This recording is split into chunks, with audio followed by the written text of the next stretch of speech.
Welcome to another episode from the Veterinary Research Channel. Today, we delve into a fascinating study published in the Journal of Veterinary Internal Medicine in 2023, investigating the effects of administering vitamin C, also known as ascorbic acid, intravenously to healthy adult horses. This research, conducted by Sandra D. Taylor and colleagues from Purdue University and the University of Georgia, explores the potential of vitamin C as an antioxidant in equine medicine. As many of you know, oxidative stress plays a significant role in the development of various diseases, including sepsis, a severe and life-threatening condition characterized by a dysregulated immune response to infection. During sepsis, the body often experiences an overproduction of reactive oxygen species, which can lead to damage of blood vessels, reduced blood flow, and increased permeability of the vessels. This progressive damage can ultimately result in organ failure and even death. Fortunately, the body has its own defense mechanisms against this oxidative damage. These include enzymatic defenses such as glutathione peroxidase, superoxide dismutase, and catalase, as well as non-enzymatic defenses like vitamin C, vitamin E, and reduced glutathione. Oxidative stress arises when these natural defense mechanisms are overwhelmed by an excessive production of reactive oxygen species. Given the antioxidant properties of vitamin C, it has been suggested as a potential supportive treatment for sepsis. Vitamin C exerts its antioxidant effects by directly neutralizing reactive oxygen species and by activating other antioxidant pathways. Furthermore, it can inhibit enzymes that promote the production of these harmful substances, thereby helping to protect the integrity of blood vessels and potentially mitigating the development of low blood pressure and shock associated with sepsis. Beyond its antioxidant role, vitamin C is also essential as a cofactor for enzymes involved in the synthesis of crucial hormones like vasopressin and catecholamines, which are vital for maintaining adequate blood flow to tissues during sepsis. Additionally, some studies in laboratory animals have indicated that vitamin C may have direct anti-inflammatory and antibacterial properties, potentially improving the function of immune cells such as neutrophils and T lymphocytes when exposed to endotoxins. Interestingly, studies in humans have shown that plasma concentrations of vitamin C are often lower in individuals with sepsis. Moreover, research in animal models of sepsis has demonstrated that intravenous administration of vitamin C can support the body's ability to regulate blood vessel tone and maintain organ function, as well as reduce the leakage of fluid from blood vessels. In septic human patients, administration of vitamin C has been associated with lower levels of pro-inflammatory markers and a reduced need for medications to support blood pressure. However, the overall impact of vitamin C on survival in human sepsis has been variable, with some studies suggesting a benefit with high doses, while others show no significant improvement, particularly with low to moderate doses. In the realm of equine medicine, sepsis remains a significant concern, contributing to illness and death in both newborn foals and adult horses. While there is limited information on the use of supplemental vitamin C in horses, it is known that oral absorption of vitamin C is poor in this species, whereas intravenous administration effectively increases vitamin C levels in the bloodstream.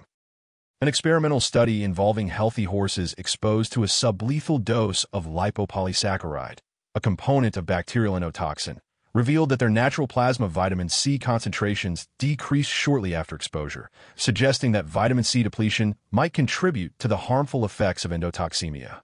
Furthermore, in that study, vitamin C supplementation was associated with a less severe decrease in neutrophil numbers, indicating that exogenous vitamin C might support the body's initial immune responses during sepsis. Despite these observations, the specific effects of vitamin C on the oxidative responses in horses are not well understood, and the optimal dosage regimens have yet to be established. Therefore, the primary objective of this study was to investigate how different intravenous doses of vitamin C affect various indicators of oxidative stress in healthy adult horses. Specifically, the researchers aimed to determine the dose-dependent effects of vitamin C on plasma levels of reactive oxygen metabolites, the overall antioxidant capacity in the plasma, and the production of reactive oxygen species by both red blood cells and neutrophils after stimulation. The researchers hypothesized that administering vitamin C would lead to a decrease in reactive oxygen metabolites and reactive oxygen species production, while increasing the antioxidant capacity in a dose-dependent manner. Additionally, the study aimed to assess any potential adverse effects of vitamin C administration at increasing doses and to measure the resulting concentrations of vitamin C in the plasma. To achieve these goals, the researchers conducted a randomized, placebo-controlled crossover study involving 8 healthy adult horses. Each horse received 4 single-dose intravenous treatments, including vitamin C at doses of 25 milligrams per kilogram of body weight, 50 milligrams per kilogram, and 100 milligrams per kilogram, as well as a saline solution as a placebo. Each treatment was separated by at least 1 week to ensure that the effects of the previous treatment had subsided. Blood samples were collected at the beginning of the study and then at 2 and 6 hours after each treatment to assess various markers of oxidative stress, including plasma reactive oxygen metabolites and antioxidant capacity, reactive oxygen species within red blood cells, and the production of reactive oxygen species by neutrophils when stimulated. The concentration of vitamin C in the plasma was also measured using a sophisticated laboratory technique called high-performance liquid chromatography with electrochemical detection. Now let's turn our attention to the findings of this important study. The researchers observed that the intravenous administration of vitamin C was generally well tolerated by all the horses at all the tested doses, and no adverse effects were noted during the treatments or throughout the 4-week study period. Regarding the markers of oxidative stress in the plasma, the study revealed that only the highest dose of vitamin C, 100 milligrams per kilogram, resulted in a significant decrease in the plasma levels of reactive oxygen metabolites 2 hours after administration. This decrease was statistically significant compared to the baseline levels before treatment. However, by 6 hours after administration, these levels had returned to baseline. Interestingly, the lower doses of vitamin C, 25 and 50 milligrams per kilogram, did not have a significant effect on plasma reactive oxygen metabolites at either the 2-hour or the 6-hour time points. Furthermore, the researchers found that none of the vitamin C doses had a significant impact on the overall antioxidant capacity of the plasma at any of the measured time points. Moving on to the analysis of reactive oxygen species within red blood cells, the study found that there were no significant differences in either the basal levels or the stimulated production of reactive oxygen species within red blood cells between the horses that received vitamin C at any of the doses and those that received the saline placebo. This was consistent across all the time points measured. Similarly, when examining the production of reactive oxygen species by neutrophils after stimulation with either Staphylococcus aureus antigen or phorbol myristate acetate, the researchers observed that the administration of vitamin C at any of the tested doses did not significantly alter the stimulant-induced neutrophil reactive oxygen species production compared to the saline treatment at any of the time points. Finally, the study confirmed that the intravenous administration of vitamin C effectively increased the concentration of vitamin C in the plasma, and importantly, this increase was dose-dependent. 2 hours after administration, the plasma vitamin C concentrations were significantly higher in all the groups that received vitamin C compared to the group that received saline, and the higher the dose of vitamin C, the greater the concentration in the plasma.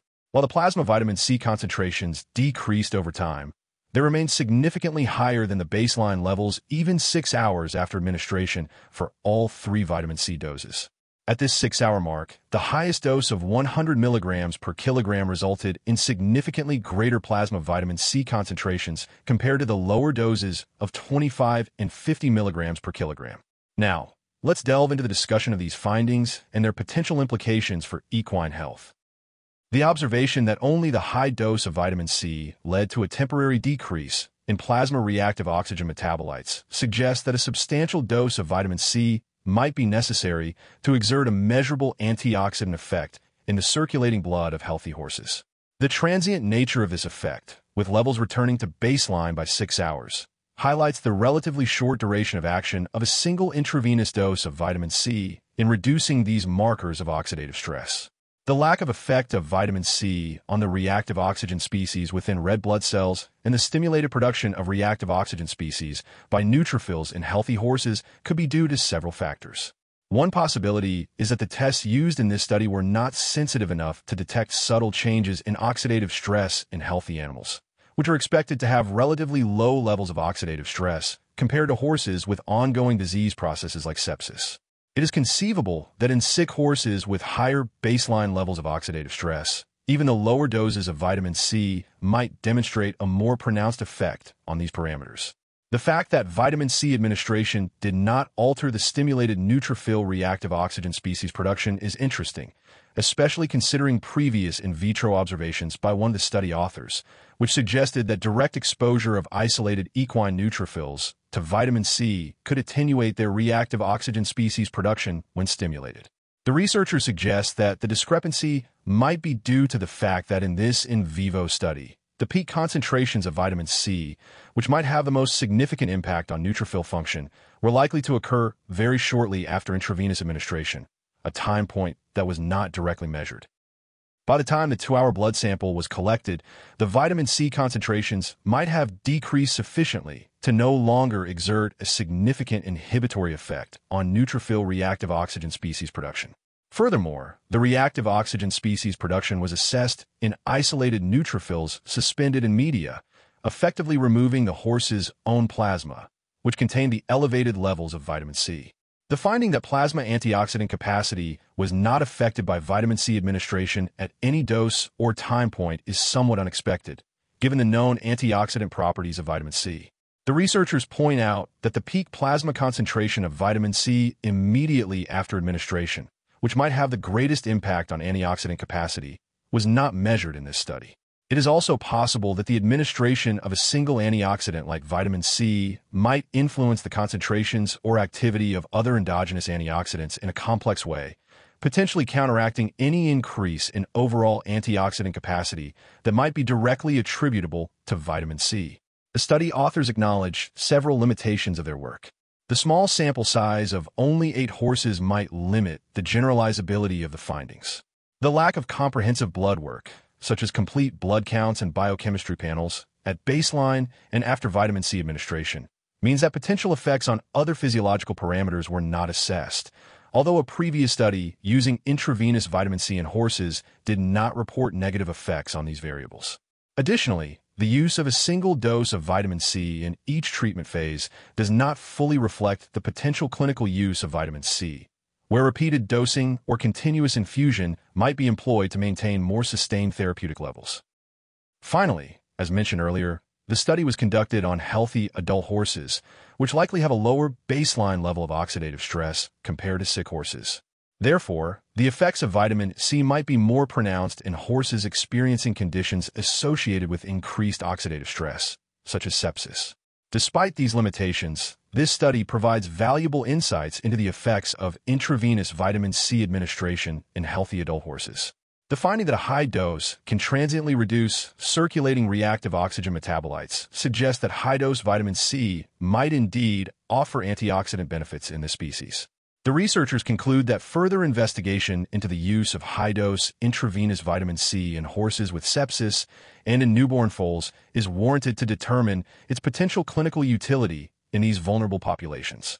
Future studies could explore the effects of repeated vitamin C administration or continuous rate infusions on oxidative stress markers and clinical outcomes in horses with systemic inflammation.